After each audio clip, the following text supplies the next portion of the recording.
All right, I am recording. Here we go.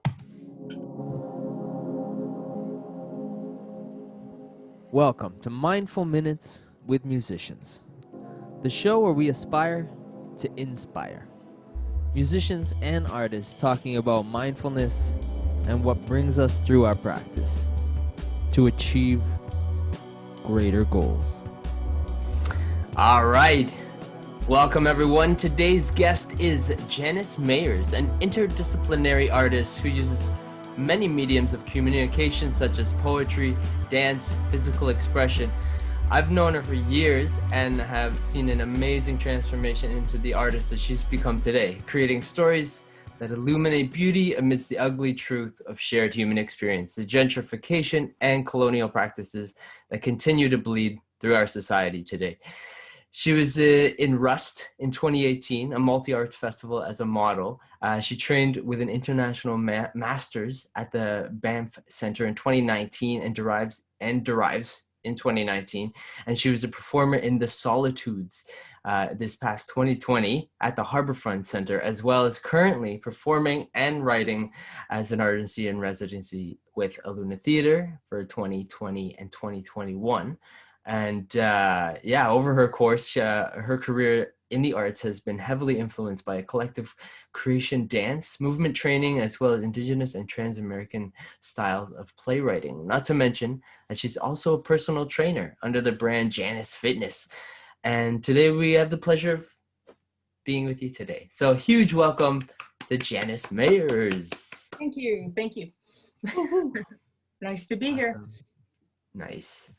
So I guess I'll just start off. Like, first off, how are you? How have you been?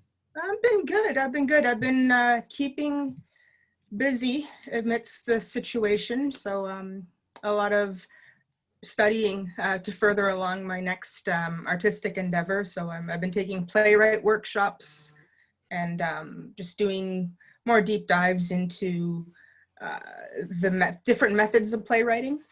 Mm-hmm. And I've had space to work on my next piece. Nice. And it's been good to not have the pressure that usually happens because we have a lot of time to dream and think and be. Yeah. So you've been writing a lot then? Yes. Yeah. That's cool. Do you find that it's like a good escape, or do you find that it's like a way to kind of channel? Or it's a good discipline to have, mm-hmm. and everything that I do works into each other. Like my personal training, I balance that with my writing habits. So mm-hmm. just like a habit of getting up every morning, I do my exercise, mm-hmm. and then I eat, and then I write, and then I walk, and then I read. Yeah. And cook.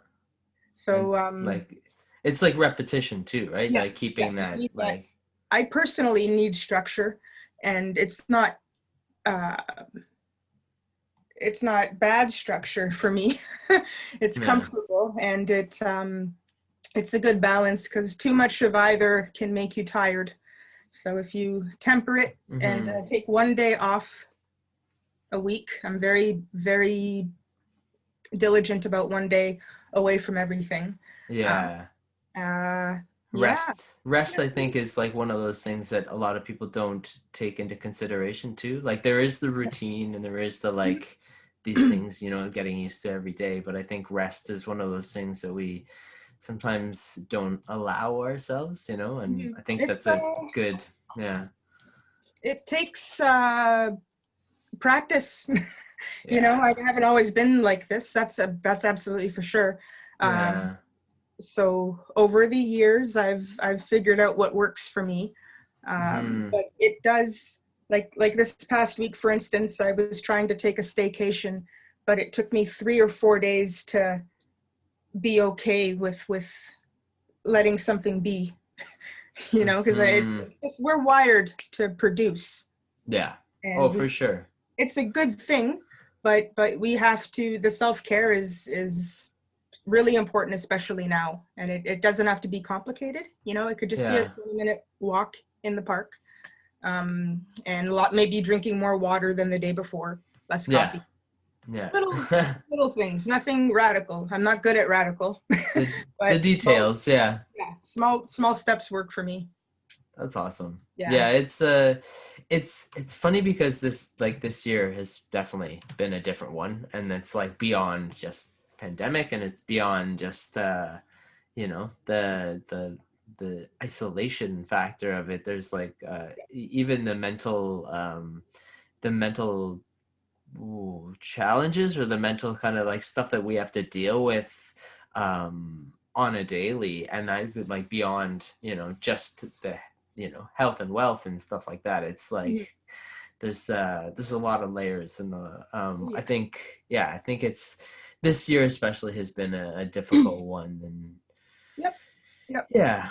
How do you find you've been keeping mentally like this year? Like, how do you find you've been kind of It's how have you been? Yeah. knowing when to pull back from the media, and also just being I call it a digital detox, because some weeks this past year I found myself addicted to the news. Yeah. And after a week of that, I just say, enough. I don't need to see that. I don't need to allow that in my head today. Yeah. It's not going anywhere. Yeah. But it's not necessary for my day to day if I'm choosing to have a good one. Yeah. Like I even recently I was watching like CBC National every night. Like, I don't need that before I go to bed. No. It's Yeah. it's a reality, but it's also it's created to frighten you, I believe. So it's good to be informed, but we have to take small bites of information and be community focused. Think globally, act locally, that type of thing. And check in on your family and your friends, and yeah. I think with news and stuff, like as far as like what you were saying, I think it also goes back to like breaks, like making sure that like be informed and all the rest, but like still make sure that there are times when you do rest or take a break, or you know what I mean. I one of the reasons I started this is starting doing meditation and stuff like that. And I find like at night, you're so used to like getting on your phone or checking in, Instagram or checking whatever. And now it's like, you know what, instead of doing that, I'm literally just gonna like put a timer on for 10-15 minutes and just kind of like get out of it, like, you know what I mean. And that kind of really helps end the day, you know what I mean. It's definitely like calms me down. I like, and I know with you it's like there you have the fitness. I like, we see you going every morning doing something, which is super awesome. Do you find it's a meditation? It's like active meditation, but what you were just describing, I try to do that at least 2 or 3 times a week, as a ritual to shut my body down naturally. Just like if you're laying on the ground with your feet up against the wall and you're listening to some AMSR whatever stuff. Yeah, and just focus on your breathing. Like, that's another thing. I catch myself breathing in my chest a lot, and then when I do that, I have to redirect to my belly.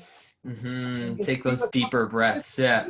Belly breaths, and then you notice your heart rate come down, and you're like, okay, I'm working too hard up here. Let's bring it down here and use more space. And yeah, and all that, totally.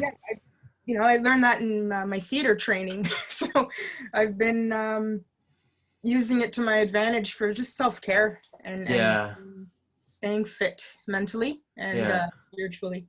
It's amazing how much the like breath can change things. And like, I know like that was one thing I learned through exercise and through yoga and through all that kind of stuff, is that like just changing your breathing or focusing on your breathing and stuff like that Yeah. is huge. And like, yeah, it's pretty awesome. So Yeah. Yeah. Good body navigation. yeah, yeah, totally. So fitness being a huge part of your routine, like on a daily, how do you find that has affected your life, kind of thing? And like, how did you kind of start this or get into this, or how did you arrive at this to be your refuge, kind of? Well, it was its own journey. I've been doing it for maybe 15 years now, but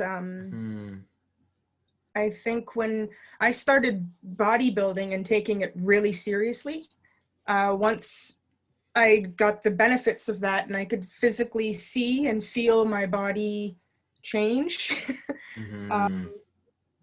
I just wanted to keep going. But it kind of becomes your foundation, because once you get into a habit of exercising like that, the rest of the day is totally manageable for some reason. I don't know, like if you Mm-hmm. spend a good hour and a half in the gym in the morning, you're just more productive, you feel better. I've definitely changed my entire life, and it started there, really. And some of the clients I worked with, I started theater because of bodybuilding. Mm. So that led into that. And then I continued to train to be fit to perform, which I thought was a beautiful foundation to have. And now that I have made it a part of my lifestyle, I can't imagine my life without it, in a way. Like, it's Mm-hmm. movement is medicine. And the beautiful thing about this year, if you want to look at you have to look at something positive. The gyms have been closed, so I had to completely change my style of training and be Mm-hmm. okay with losing my muscle mass, and but still being strong. I'm by no means, you've known me for a long time. I definitely Yeah. don't look like I did 2 years ago, but Mm-hmm. being okay with that too. Like, I don't need to look a certain way to be cool with me. Yeah, And I don't totally. necessarily need a gym to be fit, which was a beautiful discovery. I'm still going to go back to the gym as soon as we get the green light, but this year it's just been jogging, flexibility, Mm-hmm. moving my body in a different way, and working with resistance bands. So you don't get the same results, but you do have to train outside your comfort zone once in a while, because anything you do, you can Yeah. get fixed. Yeah. So Yeah. it, Do you find it's more of like just like getting to a point where you're raising your heart rate and you're moving and that kind of it's stuff? just And endurance. I'm not I yeah. hate running personally. I hate running, but Yeah. I'm a jogger because I had Yeah. nothing else. And I learned to, once you get past the impasse, uh, and your body responds positively to what you're doing, it feels incredible. Yeah. Um, I take all the stairs in my neighborhood, like the Casaloma steps. I do at least 3 Yeah. times a week. Um, and then your own personal, like, body weight stuff and Mm-hmm. flexibility. 'Cause when I was bodybuilding, I had no flexibility. I looked different, but I didn't feel wonderful. And I Mm-hmm. found taking a break from that, eating just organic food, plant-based diet, lots of water, no limited sugar. Um, I can still do 50 push-ups. It was just, I had to work to get there. Yeah. Yeah.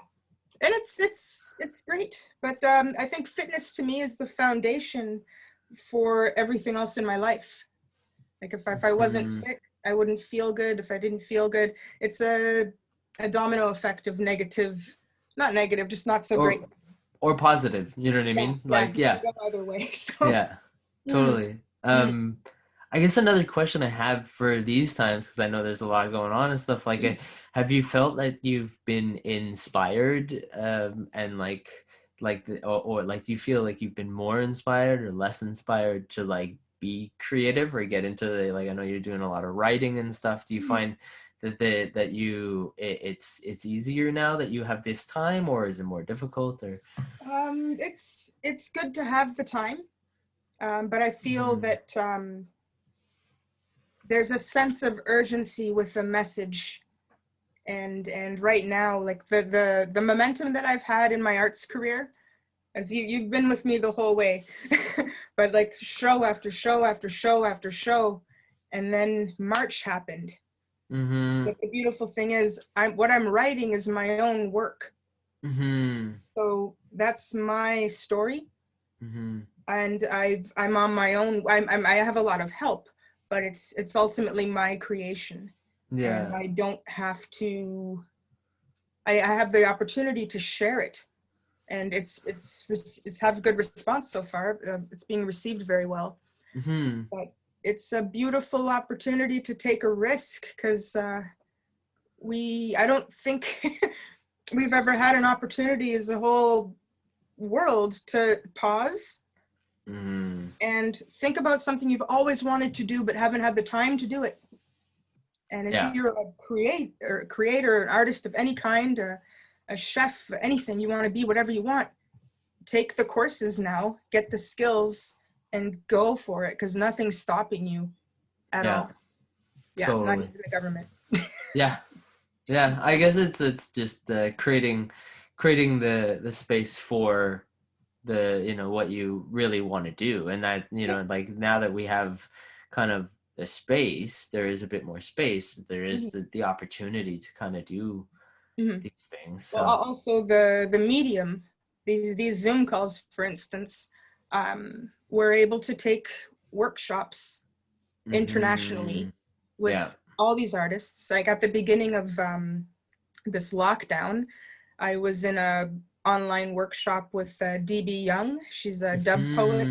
Yeah, DB Young. It's amazing. Yes. So I got to see her every day. We were in Zooms, and she's in London, and I'm just, amazing. a sponge. Yeah.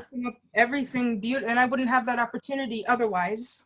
Yeah. To be in a workshop. Because they would have probably done their workshop locally, and then there's been several. I've taken several workshops over the year where everybody's been in different locations, but we're in a hub.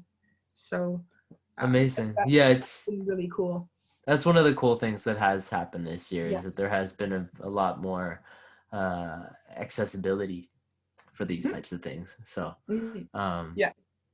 So that's been a really interesting thing. And also the festivals have had to change, and with Sagachek, I don't know if you've heard of that. It's Native Earth runs that festival. Oh, okay. All of they've had artists from New Zealand, Australia, all Indigenous, and some beautiful people across this nation together in a Zoom situation, sharing their work. And amazing. We had space for everybody. And these are friends from Australia and New Zealand. We usually do see them in Canada, but they can only come here once every 3 years or every 4 years. But I've seen a lot more of their awesome faces. So, and they inspire me too. Beautiful artists. So that's awesome. Yeah. Talking about like inspirations and stuff, like what kind of stuff has inspired you, or like got you creative recently? Like just reading. I don't know if you know an author. I think she's from Toronto, Catherine Hernandez. She wrote a book called Scarborough. She's written many other things as well. But Scarborough, as a person from Toronto, I didn't grow up in Scarborough, but I have friends. I've traveled there. Yeah. You know the hood. Yeah. Reading that book was beautiful because it was about the people for the people. And I like a book I can't put down. I don't, and something relatable, because the way she told the story was for the most part through the eyes of a child, but we got to go into all these different households with different cultures. And that, to me, that's what Toronto is. It's a hub. It's not homogenized. And everybody is very unique and has beautiful things to offer. So yeah, Catherine's work has inspired me to share my own stories about where I grew up and how. And not be afraid of being honest. And some other artists, uh, this beautiful guy from Australia, his name's Jacob. Mm-hmm. I saw one of his plays 2 years ago, and he's a man. He lives with HIV, and he's very open about that in his work. And I think that's very brave. Yeah, for and sure. his ethnicity, he's the same as me, but a little different. His mother is Aboriginal Australian and black, and his father's a white guy, and he's a white passing black person, as am I. My mother's from Barbados, my dad isn't. I am many things, but on the surface I look Yeah, you know, but for it's sure. good to hear the stories so you can get a deeper understanding of somebody and the community that they represent. The connection there too, right? Very important connection to have. Yeah. I don't see it often on stage, so that's why I'm so motivated to share myself with the masses and with my own content. Yeah, amazing. Yeah. That's but having these experiences with each project, I have worked with beautiful people, and I've learned a great deal about collective creation, physical expression, and reimagining space. Like with DeReeves, we turned the underground of the Bentway into that was quite a story underneath the bridge. That was amazing. Yeah, I remember that. That was awesome. Yeah, we completely reimagined the space and put energy into it. But the tech guys made it happen. If it wasn't for the 27 microphones and the lights, and I'm also really happy that I worked in that sector as well, so I know who holds a show. You know, yeah, there's always a behind the scenes, but when you're aware of it, then you're able to kind of like utilize it a bit more, you know, and like absolutely. Yeah. But yeah, every show I've learned a lot. I've worked with every artist that I've worked with, I admire and love. Yeah. So that's really important. Amazing. Let's kind of have give people an idea of how they can get in touch with you, and like how they can get fitness, or how they can do, because I know you do stuff online and stuff, and I know if they follow your Instagram, what's your Instagram handle and all that kind of stuff. But if people want, I think every other day I post a little workout video that's body weight and nutrition tips and food that I like to cook. But yeah, Janis's Fitness, my Instagram handle is J_girl_fit. And I'll put that into the comments at the bottom and everything like that, so people can connect. And perfect. Yeah, and I think that's have a Facebook page. I'm just trying to remember what it's called. No worries. Oh, it's just my name. Yeah. So amazing. You'll see which one is the fitness page. There's gym equipment everywhere. It's Janis Mayers. Amazing. Yeah. Amazing. Okay, I guess the one last question I'm gonna ask is like, what is mindfulness to you? Like, how do you not define it, but how do you feel about it, and how do you like what is it to you, kind of thing? It's it can be many things. Mindfulness is awareness, and it can be intrinsic or external. But it's all, I suppose it's a matter of taking the pause and either checking in with your body or checking in with your immediate environment. And yeah, just taking the pause. Yeah. I like that idea of checking in. Like, you know what I mean? You're like, you're like, whether it's your breathing or your stomach, or how, all these things that happen, or your hunger, or your, like, even the interruptions, kind of checking in with that and being like, all right, well, what are you saying? Okay, you're saying that. All right, cool. And that's important too in conversation. If you are, when you're having a conversation with someone, if you reach a moment where you're going to be reactive, that's when you should pause and listen again, so you understand. Because, communication isn't the key. I think it's comprehension. Yeah. Yeah. So I a little was bit of both. I was listening to a little thing today that says if you breathe deep, your brain actually has more oxygen and therefore can think better. And so if you're in a conversation and you're like you trying to like going to be reactionary, it's like if you actually just keep listening and breathe while you're listening, you're going to actually take in more Yes. than you And would if you were like, yes, I think the interruption, it disrupts you from listening properly. Or, if you're ready to react, just wait for them to finish what they're saying and take a few breaths. And it's probably, you can always meet in the middle no matter what, like within reason. Yeah. Yeah. Amazing. Awesome. Well, I'm gonna throw this outro track and we'll wrap up. So Thank you for tuning in to Mindful Minutes with Musicians. For more information about my guest and the topics of the show, go to Blackmoremedia.ca and connect with us on all social media platforms. Welcome to the MMWM family, where we aspire to inspire.